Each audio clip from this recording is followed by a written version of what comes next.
Pagbilin ninyo ang inyong mga tinatangkilik at kayo'y mga glimos. Magsigawa kayo sa ganang inyo ng mga supot na hindi nangaluluma, isang kayamanan sa langit na hindi nagkukulang, na dooy hindi lumalapit ang magnanakaw o naninira man ang tanga. Lucas Kapitulo 12, versikulo 33. Maraming mga tao ang nadaya sa kanilang pinaghirapang salapi. Sila ay nalinlang sa pangakong madodoble ang halaga ng kanilang salapi. Minsan o 3 beses ay nabigyan sila ng mga ipinangakong interes.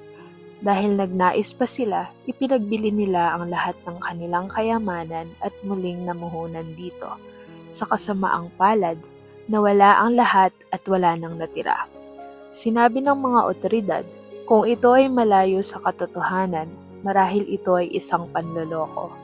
Kaya naman, saan maaaring ipuhunan kung ano ang meron tayo nang hindi mananakaw o mapupunta sa masama? Tayo ay tinuruan na mamuhunan sa pagtulong at pagpapala sa iba na nangangailangan. Ito ang pinakamahusay na pamumuhunan kailanman.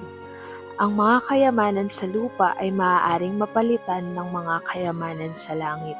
Sa pamamagitan ng paggamit ng mga ito para sa mabuting gawa, makakakuha ka ng kayamanan na hindi maaaring manakaw at hindi mabubulok. Ang mga ito ay nakaimbak sa isang ligtas na lugar sa langit kung saan walang kasamaan ang makakaugnay sa kanila. Ang mga kayamanan na ito ay tumatagal magpakailanman para sa iyo upang tamasahin sa kawalang hanggan. Ito ay ang pangako na ginawa mismo ng Panginoon, na siyang pinagmumulan ng lahat ng kayamanan at kalusugan. Kung inilalagay natin ang ating pananampalataya sa Kanya, papatnubayan at tuturuan niya tayo kung paano tayo uunlad. Siya ang pinakamahusay na tagapayong pinansyal. Hindi kailanman malulugi ang langit upang hindi maibabalik ang ating ipinuhunan.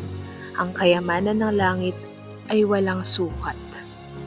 Mamuhunan ka sa iyong kaunti at limitadong mga pag-aari sa mga kamay ni Kristo at tiyak ang mga ito ay pagpapalain at dadami hanggang sa walang hanggan. Mga kapatid, maglaan tayo para sa buhay sa langit at tamasahin ang mga pagpapala sa kawalang hanggan.